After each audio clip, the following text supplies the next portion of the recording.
Ernest Mulibana, spokesperson for the Department of Mineral Resources and Energy, joins us now. Good evening to you, Ernest, and thank you very much for being with us on the program. We've had, a sober discussion, which you may have heard. I hope that you were listening to Lucky and our previous guest talk about the realities of artisanal mining, as well as the great opportunities that they see from their perspective working in and amongst the communities. And the common refrain is that the red tape still stands in the way, that even though there have been collaborative talks, and we do have, some policy now on how they could work better, they're not getting anywhere. What can you say to us about some of their concerns? Good evening, Imani, and good evening to viewers at home. The starting point on this matter is that there is a difference between illegal mining and small-scale and artisanal mining. Illegal mining, as Minister of Mineral Resources and Energy, Minister Mulibana, has been unequivocal about, is a criminal activity. On the other hand, small-scale and artisanal mining, it is a legal activity that is supported by a policy which has been in place effective March 2022.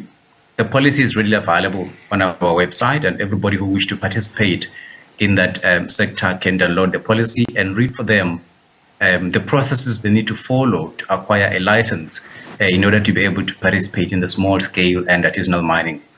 Those who have got keen interest and abilities to participate in that sector can also visit our regional offices in different provinces to seek guidance in terms of applications and all other kind of support that this department can provide in order to ensure that those who want to participate in small scale and artisanal mining do so within the boundaries of the law. And it's the way you laid out so clear, there is a policy, there's an opportunity to apply for permits, there's an opportunity to formalize the way the sector and the industry is run in terms of, transitioning people from, doing this work illegally to becoming recognized and making a contribution, obviously paying things like taxes and working under regulation.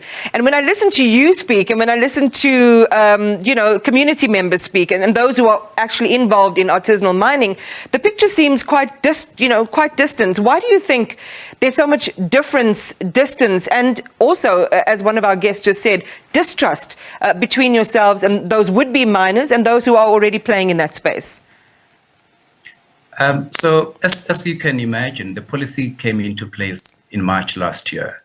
That means there is a room for improvement, and would like to encourage all participants to come forth to the department and engage openly and soberly on how we can together improve and make sure that those who qualify to be in this sector do so and participate in the sector, of course, within the boundaries of the policies and the law. And this law, I'm referring specifically to the Mineral and Petroleum Development Act, MPRDA of 2002. Yeah. So we're saying, yes, things may not be as perfect as they ought to be. There is a room for improvement, and we're open for engagement so that we can together work towards improving this sector.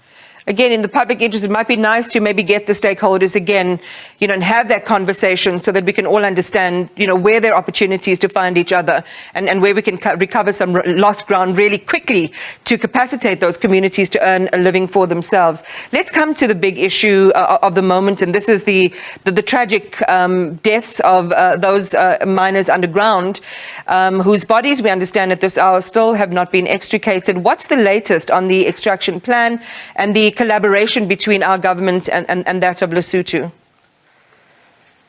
So you may have heard that yesterday, Monday, the 26th of June, 2023, Minister Mantashe and the delegation from the DMRE visited Ventilation Shaft 5 in Virginia Mine in Velcom.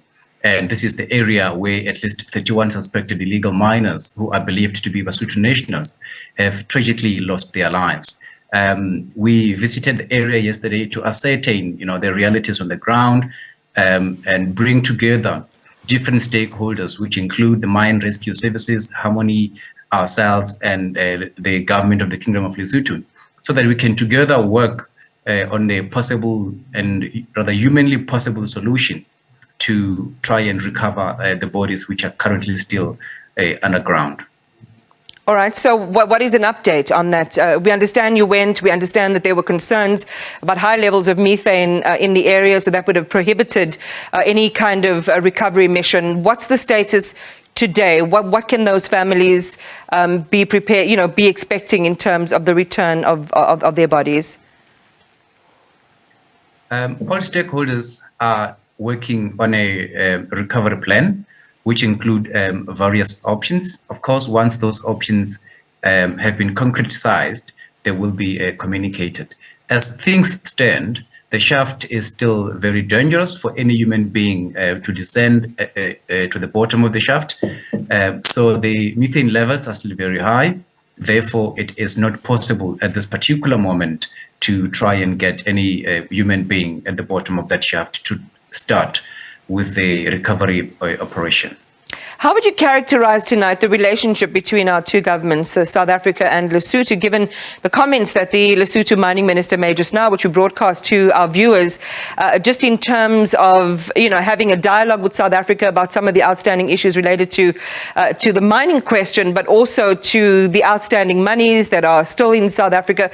And this has been, a historic problem of that money, and him saying that if it was in some ways able to make its way back to Lesotho, it might, do away with the need for some of that country's nationals to come into South Africa looking for opportunities in artisanal mining or in illegal mining, as the case happens to be.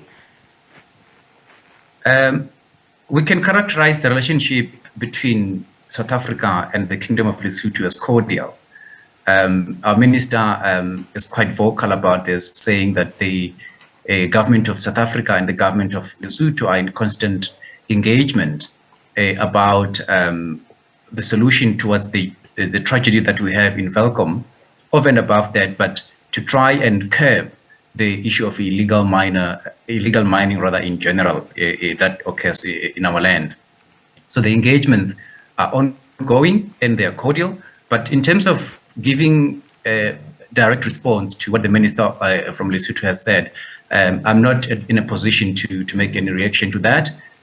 Safe to say that the relationship between ourselves and the Kingdom of Lesotho is cordial. Thank you very much. That was Ernest Mulibana, who speaks for the Department of Mineral Resources and Energy.